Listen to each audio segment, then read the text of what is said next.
Opa, olha nós aí de novo, mais um episódio, gente. Boa tarde para quem tá ouvindo o episódio aí logo no lançamento. Hoje é dia 29 de junho, não é isso?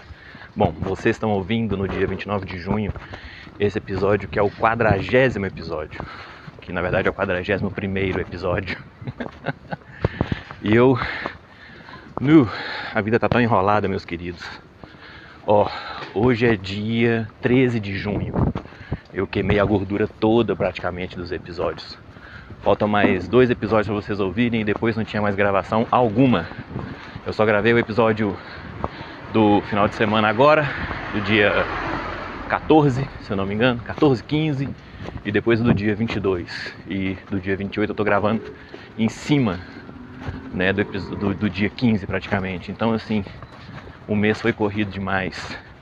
Trabalho de campo, simpósio de geologia, foi tudo o máximo. Minha esposa fez outra cirurgia, dia 3. E aí o que aconteceu? 2 semanas de hospital por causa de complicações devido à cirurgia. E 2 semanas após, mais ou menos 2 semanas, né? Arredondando, a semana do dia 3 e essa semana. E aí após esse entrevero todo, cá estamos nós, gravando mais um episódio. De maneira que não tem sido fácil, mas a gente vai perseverando. Isso para não falar de tantas outras coisas, mas tudo bem, vamos seguir em frente. 40º episódio, que na verdade é o 41º. Eu sei que eu gravei 2 sobre dragões e eu botei no segundo episódio que ele era o final, né? Pois é. Só que eu acho que esse aqui também vai ser um episódio sobre dragões, então, tipo a parte 3, extra, né, bônus, sei lá. Porque rolou uma demanda, vamos chamar assim, não de ninguém de fora, mas de mim mesmo para mim mesmo, né. Sendo bem honesto, eu não ouvi ainda os episódios sobre dragões. Eu geralmente só escuto depois que vai ao ar. Eu gravo, dou uma ouvida, uma conferida e depois mando pro ar, e quando vai ao ar eu escuto, né?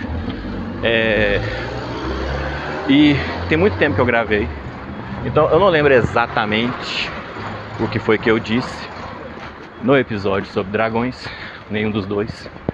Eu não lembro exatamente do que eu disse, né? Então eu vou gravar esse 3º episódio falando um pouco mais assim de contexto, né? Que eu tô percebendo que tá faltando falar um pouco do contexto do mundo no que se refere aos povos, né? Então eu precisava ter feito isso. Acho que os próximos episódios eu vou fazer basicamente dando esse contexto, origem do mundo, essas coisas. Acho que vai ajudar na compreensão de muita coisa que eu já gravei, né? Pois então, todas as comunidades, todos os povos, todos os gentios que existem no mundo de jogo, de uma maneira ou de outra, já tiveram contato com dragões, né? E dragões, eles são basicamente essas criaturas místicas, né? Que são sim de uma natureza muito mágica, muito fantástica, muito fascinante, até o momento mitológica, né, e lendária e tudo, até o momento em que não são mais, até o momento em que eles são fáticos, né, até o momento em que eles são tácitos, até o momento em que eles se apresentam diante da proposição do jogo. Se a gente pegar para pensar historicamente nos jogos de fantasia, né, de fantasia medieval ou de qualquer fantasia, o que a gente tem é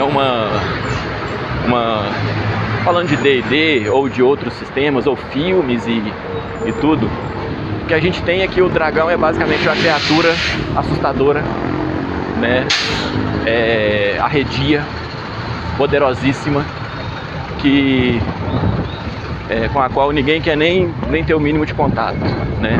Então, quando as pessoas não encontram esses tais dragões, na verdade elas estão mais felizes do que descontentes.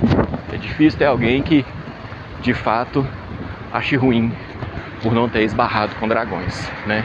Porque eles são basicamente essas feras agressivas, sejam eles honrados ou não, bondosos ou não, ou o que quer que seja ou não. Eles são essas feras agressivas, ameaçadoras, violentas, que cospem fogo, aprisionam princesas e etc e tal, né? E eu acho que vai virar até um bordão, né? Vai virar o meu bordão, vou falar o que eu já falei de muita coisa. E eu acho isso a descrição muito pobre. Eu acho isso muito pouco, sabe? É assim, sempre me pareceu de uma necessidade muito grande de justificar um posicionamento agressivo, entendeu? Não, veja bem, não é que os heróis, né? Muitas vezes os aventureiros são tratados como heróis. Não é que os heróis sejam maníacos homicidas, saqueadores de tesouros legitimamente conquistados em campo de batalha. Não. É só que essa criatura com a qual eles estão se deparando, você não consegue conversar com ela, né? Não tem jeito. Ela não demonstra, vamos dizer assim, o nível mínimo de racionalidade, de razoabilidade. Então a única maneira que tem de resolver a diferença é o conflito. Como se conflito resolvesse, conflito físico mesmo, violência, agressão. É o único jeito. Não tem outro jeito, né? E aí nisso você tem toda Nossa, você tem toda uma literatura em cima disso, né? Quando a gente vou pegar videogame, porque videogame coloca isso de maneira muito tácita, né? Se você não matar o dragão, você não vai fazer a espada de chifre de dragão, a matadora de dragões, né?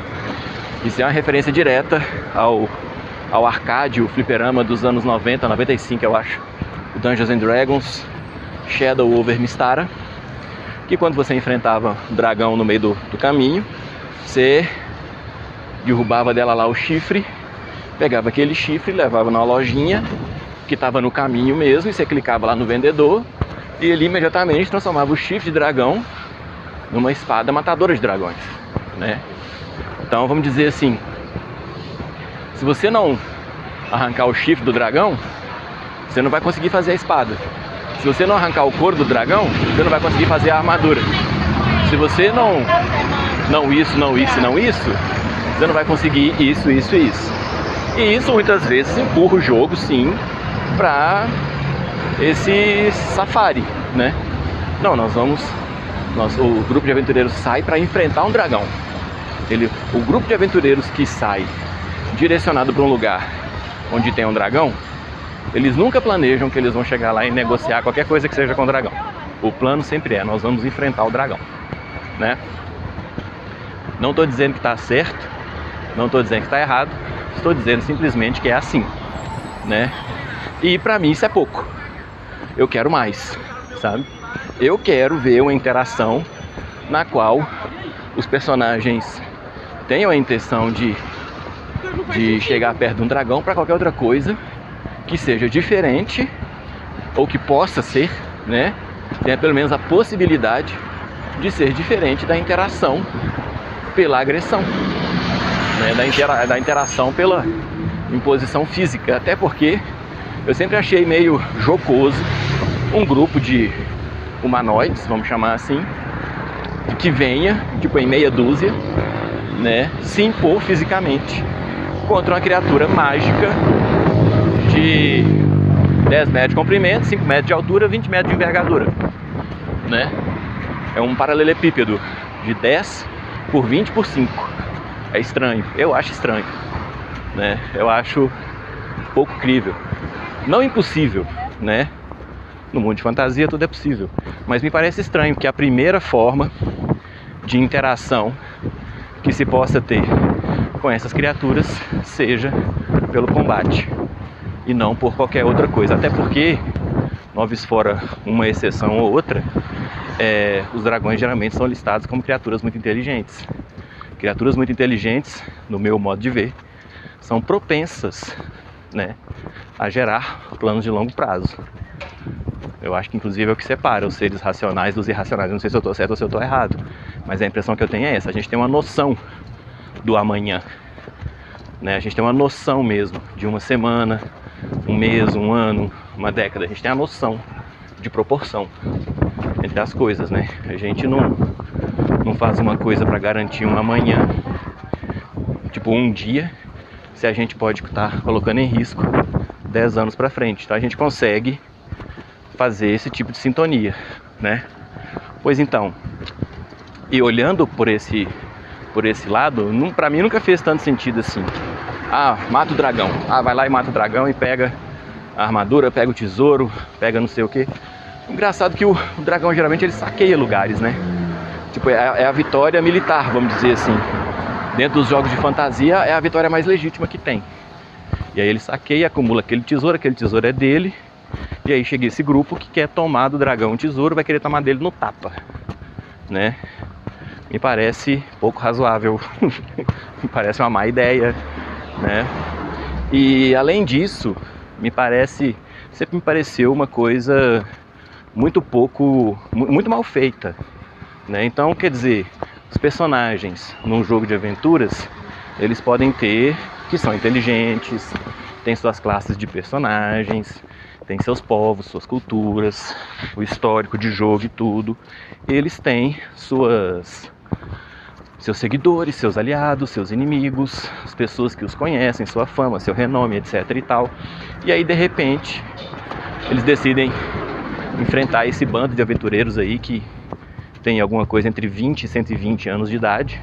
Decidem enfrentar uma criatura milenar e nunca esbarram com os aliados dessa criatura.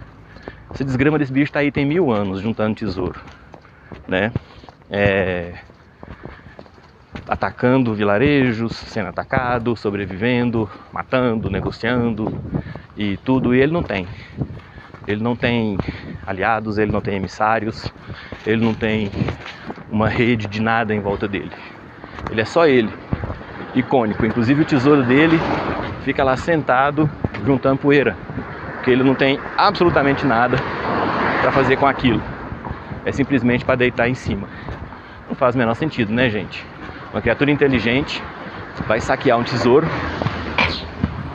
né? Eu fico só imaginando o dragão voando com um saco de ouro nas costas, né? Como é que ele leva todas aquelas moedas, né, de volta pro covil? É o dragão que leva, né? Pois é. Ele saqueia tudo, leva tudo embora, guarda tudo num lugar que só ele conhece. E é isso, né? Não faz sentido nenhum. Não faz sentido nenhum.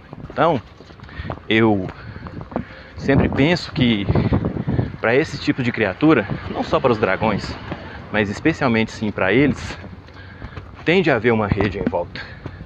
Ele tem de ter alguém. Ele tem de ter alguém que conta a história dele. Ele tem de ter alguém que registra os feitos dele. Ele tem de ter espiões. Se ele vai atacar um lugar, ele tem que tentar infiltrar esse lugar primeiro, para saber os pontos fortes, os pontos fracos, os pormenores, as intrigas, se existe uma maneira dele enfraquecer a parada por fora antes de ir para lá. Então, para mim, nunca ecoou bem, nunca pareceu crível a parada de você simplesmente enfrentar um dragão e aí você entra na masmorra e chega na caverna e dentro da caverna, surpresa, lá está o dragão. Não faz sentido. Não faz sentido que o dragão não saiba que você está vindo, porque ele se informa, ele sabe, né? Tem um jogo chamado Baldur's Gate. Tem o 1 e o 2, né? O 1 não passa nem perto de dragões. Tem umas expansões, né? Tem umas expansões que até tem uns encontros lá com dragões. Acho que a Siege of Dragonspear tem um encontro lá com o dragão. Mas é um negócio assim, feito para ser uma luta com qualquer criatura aleatória. Não tem nada de tão específico, né? Não tem nada de tão significativo. Mas no Baldur's Gate 2 existe sim uma situação que um dragão, obviamente disfarçado, contrata um grupo de aventureiros para fazer uma determinada coisa, uma determinada missão. Quando chega lá, esse grupo de aventureiros vai fazer essa missão, vai eliminar os monstros que estão atormentando os povos de uma determinada região. Quando chega lá, esses aventureiros encontram esses monstros e após um breve diálogo rola o combate, e quando vai ver, na verdade, após o combate, né, quando os aventureiros derrotam os monstros, na verdade não eram monstros, era uma companhia de paladinos, era uma companhia de soldados defensores do bem e da ordem. Era uma galera bacana, não era uma galera do mal. E o que aconteceu? O dragão fez a coisa pra jogar o grupo, aquele grupo de aventureiros, que tem um bom renome, contra um grupo de paladinos que também tem um bom renome. E aí qualquer um dos dois que emergisse, digamos assim, vitorioso do conflito, teria sua reputação manchada, porque teria eliminado, assassinado uma força que seria do bem, né, no mundo de jogo. Então o dragão fez um estratagema. E aí, é claro, o grupo de jogo vai correr atrás de informações, porque sempre tem um jeito, né? Vai correr atrás de informações, vai querer resolver e tudo. Vai procurar aquele... Ainda não sabe que é um dragão, né? O grupo de jogo ainda tá achando que é um nobre lá que os enviou para tal coisa. E aí, quando eles vão procurar por esse nobre, eles passam por diversas situações e lá na frente eles chegam e descobrem que aquele nobre, na verdade, é o disfarce de um dragão. Aquele nobre não existe. Aquele nobre é uma fachada que a criatura usa para poder causar dissenso na organização social dos povos da região. E daquela maneira, aquele nobre sempre permanece no poder, então aquele dragão sempre permanece no poder. E aí quando eles confrontam o dragão, e o dragão se revela, ele fala, ó, eu fiz isso para me divertir. Eu só queria arruinar a sua reputação, ou então arruinar o do outro pessoal, que sobrevivesse ao combate. E aí nisso, o dragão se impõe e fala, ó, eu tô aqui, o dia que você quiser resolver no tapa, eu tô aqui. Você pode ir embora, eu não tenho pressa, né? E tipo, tinha tudo para ser um encontro que iria pro vinagre, né? E o dragão fala, não, eu tô aqui, o dia que você achar que você dá conta, você volta aqui e a gente resolve. E você, tipo, ele deixa você ir embora, né? Bom, e você pode ir embora ou você pode lutar. O combate é dificílimo, tá? O combate é dificílimo. E aí vem uma das coisas que eu acho meio ruim. Quando você derrota esse dragão, o tesouro dele é uma espada matadora de dragões. É uma espada de paladino lá, mais 7. Um negócio bem fuderoso. Mas é aquela coisa, você ganha a melhor ferramenta para derrotar o inimigo depois que você derrota o inimigo, né? Mas assim, a estrutura do que o dragão apresenta é uma estrutura organizada. Ele tem uma rede de influência, você tá entendendo? Ele não é um monstro que simplesmente ele não é um orc que voa, cospe fogo, conjura umas magias, tem uma aura de medo e um aspecto reptiliano. Não. Ele é uma criatura inteligente que influencia pessoas para melhor ou para pior, para o bem ou para o mal, para o bem comum, para o mal comum, o que quer que seja, não importa o que. Ele tem os objetivos dele. E entendendo os objetivos dele, ele interage com o mundo de jogo. Ele não fica simplesmente dormindo no covil, deitado em cima do tesouro, esperando o próximo grupo de aventureiros chegar para poder tentar qualquer coisa, né? Então assim, esse é o tipo de situação que, no meu modo de ver, deveria ser mais apreciada. Até onde vai a influência de um dragão num reino, por exemplo, um reino humano, que tenha um dragão de conselheiro, de protetor, de aliado, o que quer que seja, né? Se um dragão quer proteger um determinado pedaço do seu território, por que ele não vai manipular dois povos daquela região para digladiarem entre si, e quando eles estiverem com os recursos bem diminutos, esse dragão não chega com a própria tropa e vence os dois, subjuga os dois e se impõe enquanto uma força naquele mundo, né? E aí não é que ele tem que ficar administrando, não. O dragão tem a vida dele, os compromissos dele, vamos dizer assim, o compromisso dele com a eternidade. Mas ele pode simplesmente ajudar um grupo de humanoides, orc, sei lá, caetir, humano, tanto faz, gnomo, tanto faz, e colocar esse povo no poder, no controle daquela região e dizer assim, ó, vocês fiscalizem esse lado aí, qualquer movimentação mais estranha, avisem, deixem um recado assim na estalagem fulano de tal, ou com fulano de tal, ou ferreiro, ou não sei quem. E aí essa pessoa também vai ter ali um pombo correio, vai ter ali uma maneira de se comunicar, de transmitir essa mensagem para não sei quem. E aí esse pombo correio, essa maneira de chegar a mensagem vai chegar num outro bicho inteligente, num outro humanoide, e esse humanoide provavelmente já tem acesso ao dragão direto, porque é uma rede, você tá entendendo? Não é uma coisa direta. Ah, mas Eccleston, o dragão vermelho é uma fera caótica, não sei o que. Ele pode até ser, mas ele também é muito inteligente, sabe? A gente tem uma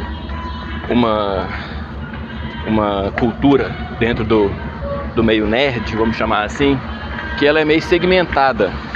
A gente vê vários arquétipos diferentes. Ó, Deus é amor tá pegando fogo ali, ó. E nem é literalmente. Ó. Gente, ela cantou igualzinho um ponto que eu conheço da Ubanda. Bom, deixa. Não mexer com isso não. Vou voltar a falar aqui dos nossos bichinhos fantásticos. Vamos falar de coisas que não existem, né? Igrejas existem. Vamos deixar as igrejas em paz. Quando você tem uma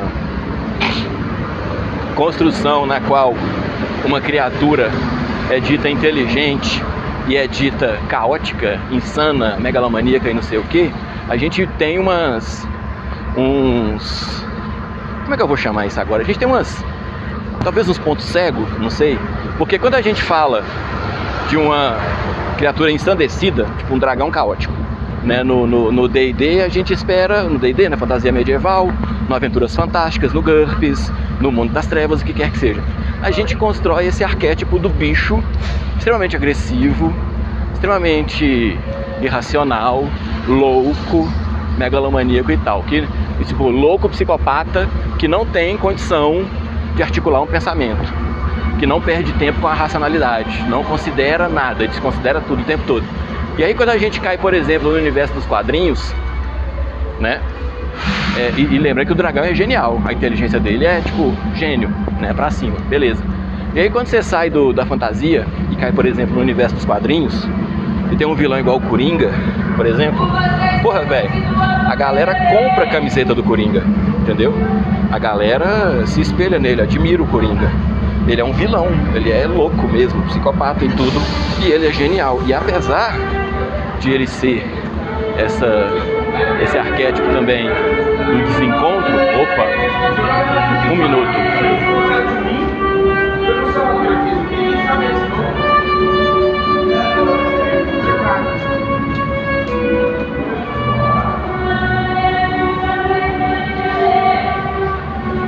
Às vezes esse senhor tá aqui tocando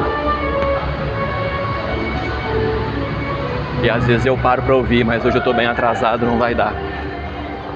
Então voltando, a gente pega, por exemplo, o Coringa e coloca ele nesse patamar, sabe? E tipo, ele é basicamente um psicopata, ele é basicamente um louco, né?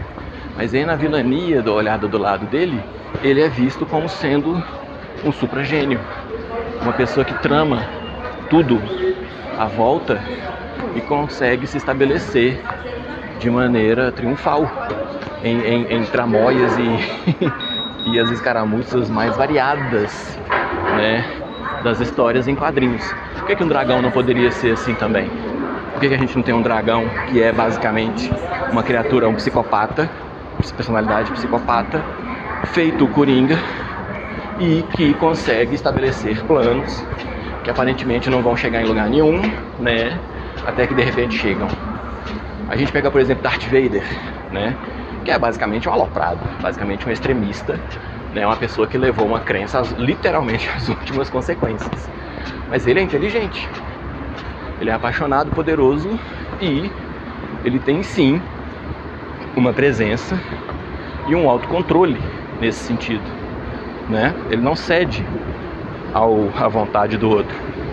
E ele conseguiu enganar assim, né? Impor a vontade dele sobre a vontade de muitos outros, que às vezes tinham uma interpretação diametralmente oposta ao que significava ele trazer o tal do equilíbrio para a força. Ele trouxe equilíbrio para a força, né? Ele fez com que o lado sombrio da força emergisse e rivalizasse com os Jedi. Entende? Um dragão poderia ser feito Darth Vader. Um dragão poderia ser feito o Coringa, ou o Charada, ou Duas Caras, ou qualquer vilão. O Apocalipse, né, feito Magneto. Nada impede que um dragão tenha uma personalidade tão carismática, tão convincente, quanto a de qualquer outro vilão, se é que ele necessita ser um vilão, né, que há em qualquer outro mundo de fantasia, seja ele fantasia medieval ou não. A mesma coisa pode ser dita a respeito daqueles dragões, digamos, mais amigáveis, menos propensos a conflito, né, que não são tidos como malignos. Um dragão poderia ser como o Batman, né, tipo calculista mesmo, desapaixonado, mas incansável, abnegado, né.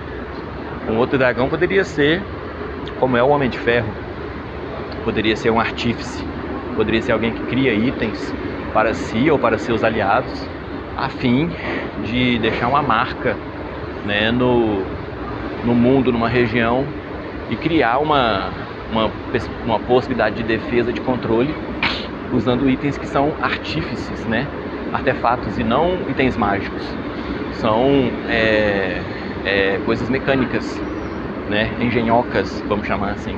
Então a gente poderia usar tudo isso de maneira muito crível, muito verossímil, dentro de um mundo de jogo que abarcasse os dragões no escopo de um conjunto de criaturas que tem sim como oferecer muito mais do que apenas sobre o dragão, voar, imunidade à paralisia, aura de medo e etc, né?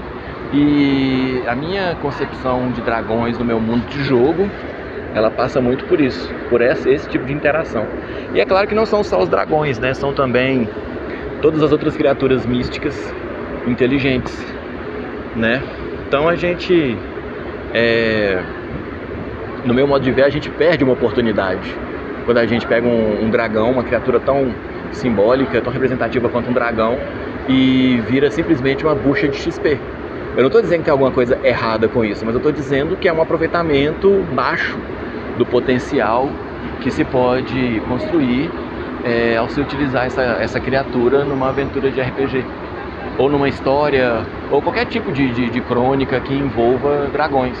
Um dragão, no fim das contas, pode ser a última barreira de proteção, o último bastião de proteção de uma determinada coisa, de uma determinada região, de um determinado registro, de um determinado qualquer trem, em um determinado local. E porque ao longo do tempo aquele bicho se distanciou e criou em torno de si uma aura de medo, de imponência, talvez o que se tenha aculturado ao redor dele é que ele é uma criatura a ser abatida, a ser vencida, ele é um mal permanente, mas às vezes ele não é. Então você pode sim criar toda uma narrativa, todo um conhecimento, todo um contexto no qual combater o dragão não chega nem perto do que seria razoável. Está longe de ser o mais desejável para a aventura, para os personagens, para quem quer que seja. E, mas aí não tem combate, aí não tem sangue, aí não tem dado rolando. Tem. Você não precisa ter o combate para ter dado rolando. Você não precisa ter o sangue para ter desafio.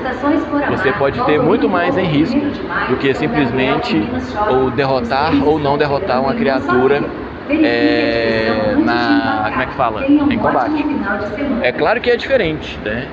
É claro que é um sentimento que às vezes maioria das pessoas não conhece, não cultiva, não conhece, né? Não sabe do que se trata. Mas é sim extremamente possível, plenamente possível, e pode colocar a sua aventura naquele outro patamar de sair do matei e do morri. Do juntei tesouro, morri juntando tesouro. De repente, gente, quantos avisos essa moça vai dar aqui no metrô ainda? Então você pode sim criar um contexto para jogo de nível médio, jogo de nível alto, a partir da condição de vamos dizer assim, aprofundamento das relações, não só com os adversários, mas também com os inimigos. Não só com os amigos, mas também com os aliados. Não só com os desconhecidos, não só com aqueles que estão por perto, mas também com aqueles que estão longe ou que chegam longe. Então, a relação de um dragão com determinada região pode começar no encontro casual, uma coincidência entre um grupo de jogo e uma pessoa que está numa missão para um dragão e que nem sabe que na verdade está na missão para um dragão. E a partir disso, essas pessoas se juntam e começam a viajar em conjunto, e as coisas começam a acontecer, que começam a dar essas dicas. E aí, daí a pouco, quanto mais perto os dois grupos vão chegando do objetivo, mais evidente vai ficando que aquela pessoa que foi encontrada no caminho, ela ela recebe o apoio de gente muito mais importante, gente muito mais influente. E aí isso vai se tornando evidente, até que chega o ponto em que se revela. E aí lá na frente você vai ter, às vezes, que fazer uma escolha. Nós vamos realmente fazer isso, porque se a gente fizer isso, nós vamos contemplar essa outra situação. Nós vamos deixar o dragão ganhar? Não era o nosso objetivo, mas o que nós estamos fazendo vai ter esse impacto. Bom, o metrô chegou. É isso, gente. Obrigado por me ouvirem. Vou tentar não demorar tanto assim nas gravações futuras. E obrigado a todos pela paciência e até uma próxima ótima semana.